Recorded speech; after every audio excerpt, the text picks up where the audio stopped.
Mental illness and homelessness.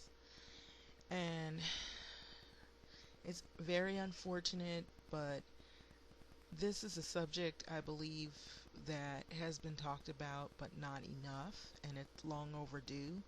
And more recently, the subject has come up even more so now, um, in more recent times, since we've had a lot of incidences that have occurred dealing with people who have mental illnesses. But it goes deeper than just the mental illness and homelessness. It has to do with whether people care to look at it as a social issue that needs looking into, whether people care that it is something that need to have attention. And in looking at some of the more recent articles that have come out, I was looking at an article in USA Today. It talked about an article that's pretty lengthy. It says the cost of not caring and moving them off the street. In other words, referring to the homeless people. And lately in Los Angeles, there have been, not just even in Los Angeles, but I'm going to focus on Los Angeles, and then I'll look at other places outside. But it was saying here that as states eliminate services for the mentally ill, many fall through cracks, landing in emergency rooms, jails, city streets, or the morgue.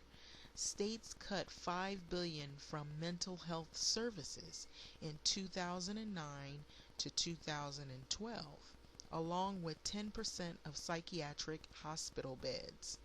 40% of the people with severe mental illness, such as schizophrenia, received no treatment in the past year. See additional coverage from our network. So I will definitely leave this article in here for those of you who want to look through. It's pretty lengthy, so I'm just kind of like picking out some of the things in the article that seem to stand out, where like right here in the article, um, it's entitled Moving Them Off the Street, The Cost of Not Caring, and it's in chapters. So it goes on to say in chapter 1, more than 124,000, or one fifth of 610,000 homeless people across the USA suffer from a severe mental illness, according to the U.S. Department of Housing and Urban Development. They're gripped by schizophrenia, bipolar, or severe depression. All of it is manageable with the right medication and counseling, but debilitating if left untreated. In the absence of such care, their plight costs the federal government millions of dollars a year in housing and services and prolongs their disorder. So I'm going to stop right there. So there's different types of mental illness. So what I did was is I tried to gather a few clips, and I'm sure some folks may be well aware of some of the types of mental illnesses that already exist that are pretty evident. You know, you've heard of depression, maybe bipolar, um, OCD, and post traumatic stress syndrome.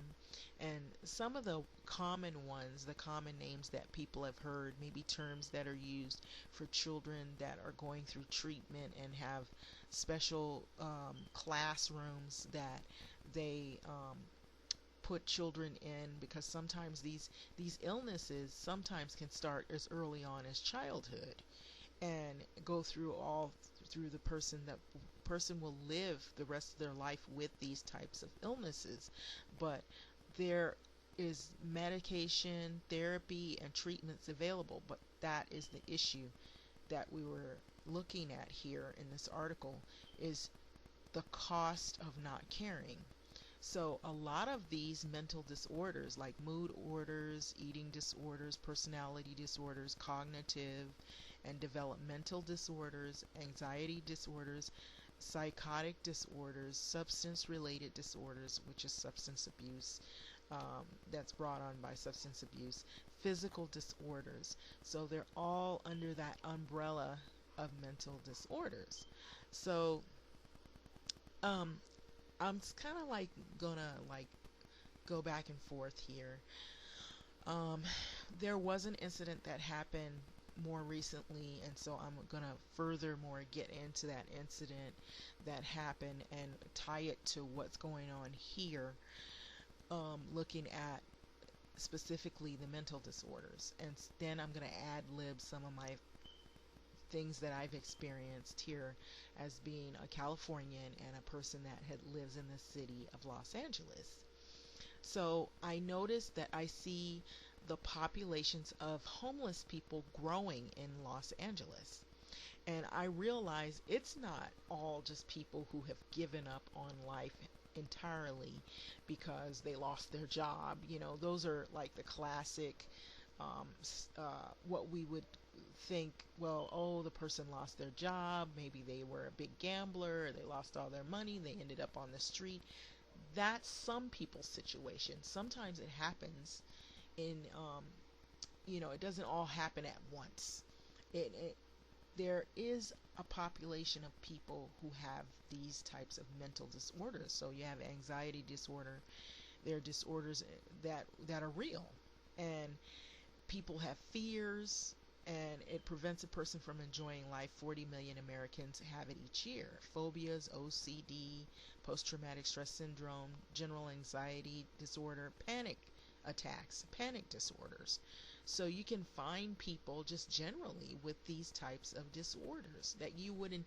Some people have a support system. Some people may have a job. They may be able to hold down a job with the right medication and management of these types of disorders. And so, with that being said, I cannot stress to you that the times that I've driven from work and I've seen the homeless encampments and the tents that are growing, it is like I already knew that there was a homeless population, but it seems over the past few years, more recently, it has grown. And even like just going down freeways, underpasses, it seems like it could be relatively dangerous because there are homeless people underneath, living under there. You'll see tents, and some people, while some people may not present a threat, there are others that may have these disorders: borderline personality disorder, obsessive compulsive disorder, like I said, major depression, schizophrenia, panic disorder, PTSD. They could be bipolar. And so I wanted to show you, this is Los Angeles. Don't let the beautiful skyline, skyscrapers, and the downtown area fool you, because what lies outside or in certain areas is homeless encampments close to freeways. And this is just how it looks today. This is what you will see driving down certain freeway areas or underpasses. There's like homeless encampments, and a lot of these people have been pushed out of the Los Angeles downtown area and pushed further away from areas where they once were, because they've done a lot of building up. You can even see one of the buildings that's being built up, and there's a lot of development going on down there. And a lot of these places are not affordable for not even working class poor. And so there's been a lot of regentification. And so with that project that they're doing now is they've been building up like old, like say like it could have been a hotel, and they refurbish it and it turns into these big lofts that cost, I mean, money you wouldn't even believe. And these homeless people definitely aren't, it's not a welcoming doormat for them. So a lot of times they're shooed away or pushed away, or they're threatened to be thrown in jail or ticketed if they put their tents and whatnot in front of areas where people who I guess are eating dinner, and they have it almost looks like they're turning the downtown Los Angeles area into like little Manhattan, like Manhattan in New York, upscale. And it is getting really fancy. But this is the Skid Row city limit area. So as we go further along, you're going to see what I see every day in LA, in the downtown area. And it's a lot of homeless encampment. And it's really sad. So, um, with that that you're looking at, you're going to see tents, you're going to see people, carrying duffel bags, people that are laying on the side of the road. And a lot of these are case by case situations, not all related. Some people do have mental disorder, and then some of it is like substance abuse, like maybe they were addicted to drugs, and it's a yo-yo effect. That once they're off drugs, they get clean and sober or whatever, and then they're back on drugs again, and it's just a vicious cycle, and it never seems to end. But you'll have rows and rows of tents that you'll pass through, and you notice there's no cars parked there. You don't want to even really park your cars. People will find other places to park their cars where it's safe, because it's just not a safe area either. Because even by night, by day it's dangerous, but even by night it gets even more dangerous, because you have people who, like I said, once again, who suffer from mental disorders. They could be high on drugs. There's people that will sell drugs on the street to these people because they know that they're addicted to it. And it's like, well, if they're homeless and they don't have no money, well, some people may have figured out a way to use like maybe some type of assistance. Maybe sometimes you'll see people that will panhandle to get their money. They'll do desperate things to get money, prostitute, or maybe they will sell things like recycle things, bottles, cans. They'll collect everything and recycle it to get a little bit of money so they can get a $5, $10 hit of drugs. Then you'll have like people who peddle, and panhandle all day, stand in front of places just to make a little bit of money to go buy alcohol or whatever, cheap liquor or whatever. So it's also moving to the California beaches, where the homeless encampments are starting to move. So it's nice and warm. You can sit out there all day, but the character of some of these individuals is questionable. You don't know if they're there just because we already know they don't have any place to go, so that's number one. But sometimes some people find it is a good spot to be, because then they can panhandle from the beachgoers. They can set up camp. If they have some singing talent or they got a guitar, they might sit a cup out there and play music and get a few bucks of change so they can eat.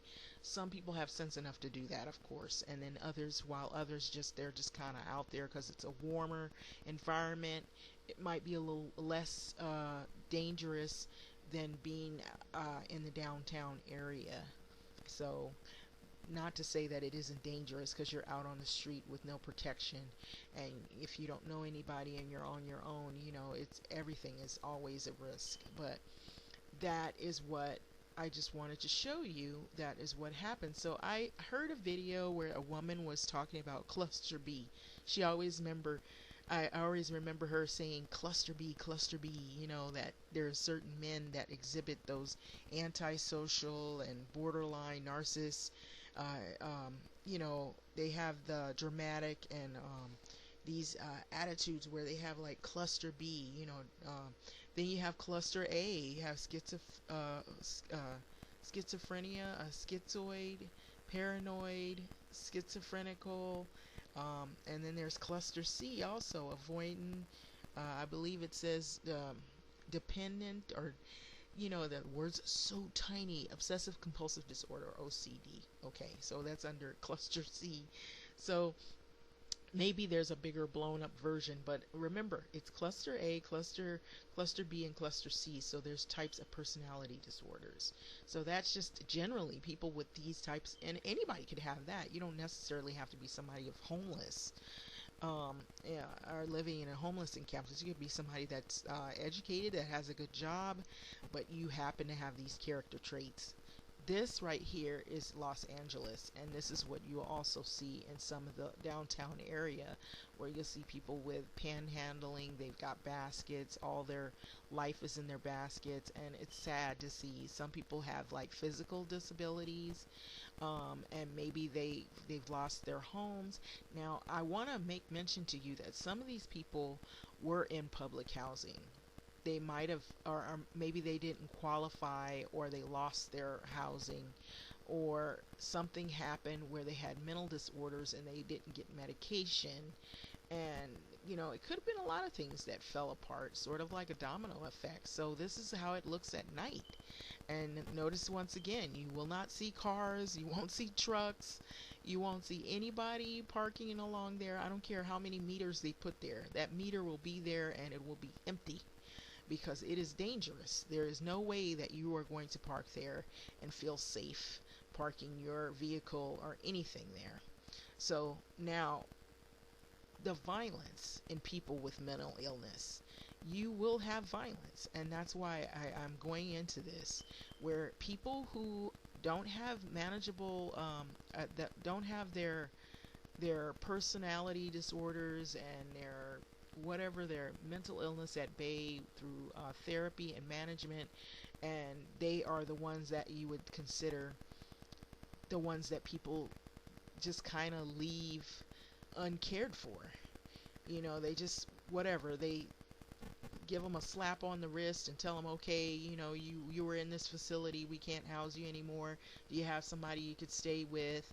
And so some people don't have anywhere to go. They still are on the street and they wind up homeless, and they can get out there, and by them having these dangerous personalities disorders, if they need medication or if something goes wrong, you could see somebody like this guy about to hurl rocks in the middle of the freeway at innocent people, and he could get himself killed, or he could kill someone in the process.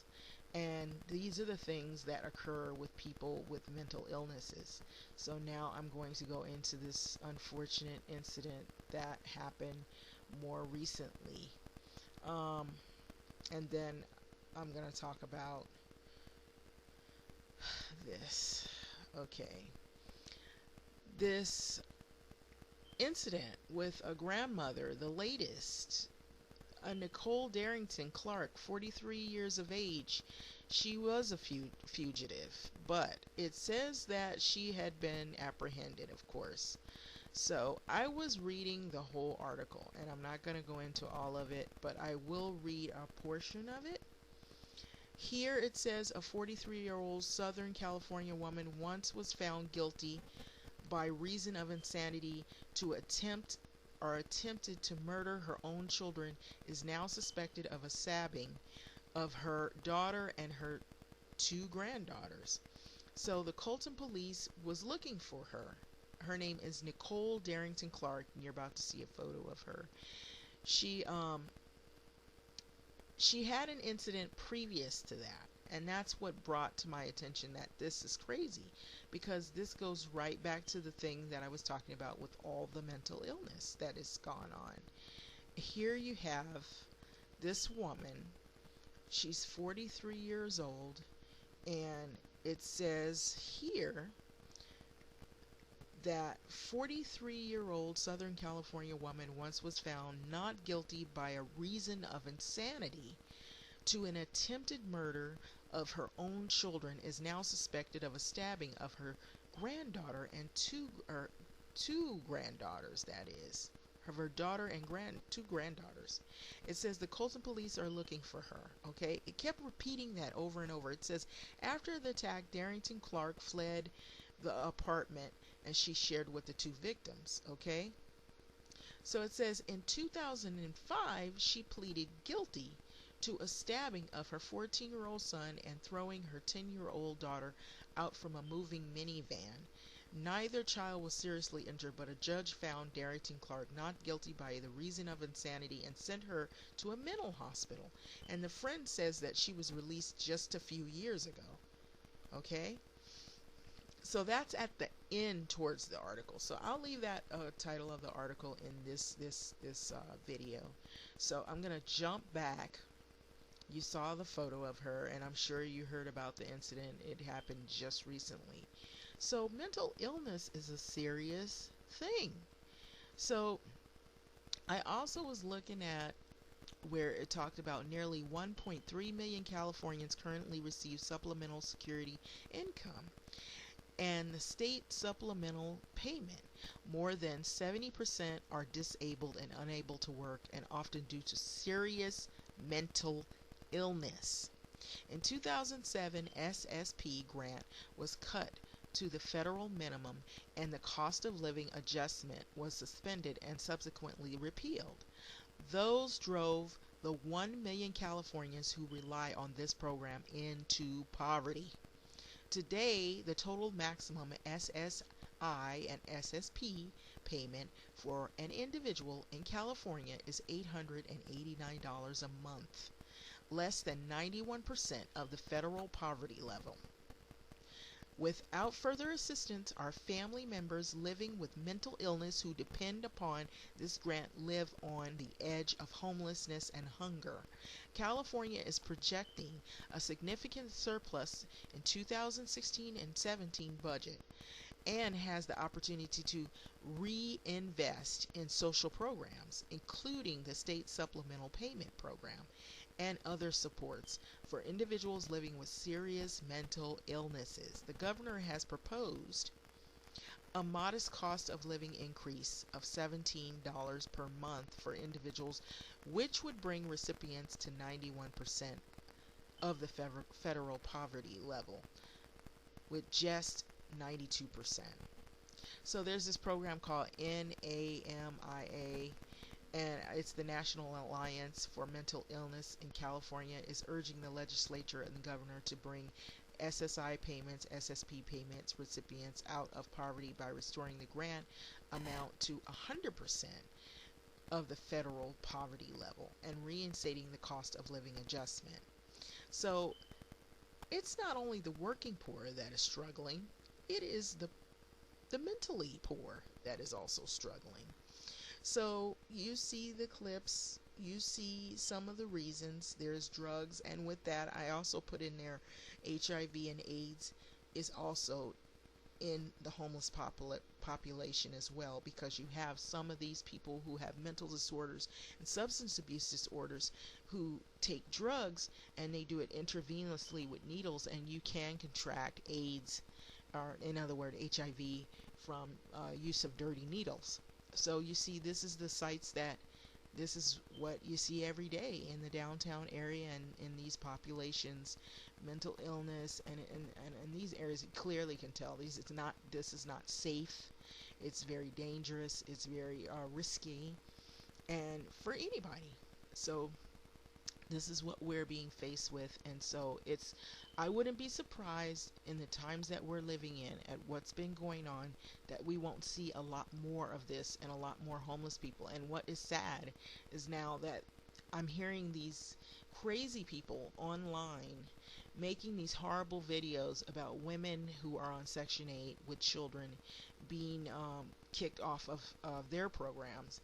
You will see a lot more poverty, a lot more homeless if they do that. And I don't believe that they would risk children and women who need that assistance being kicked off. Thanks for listening.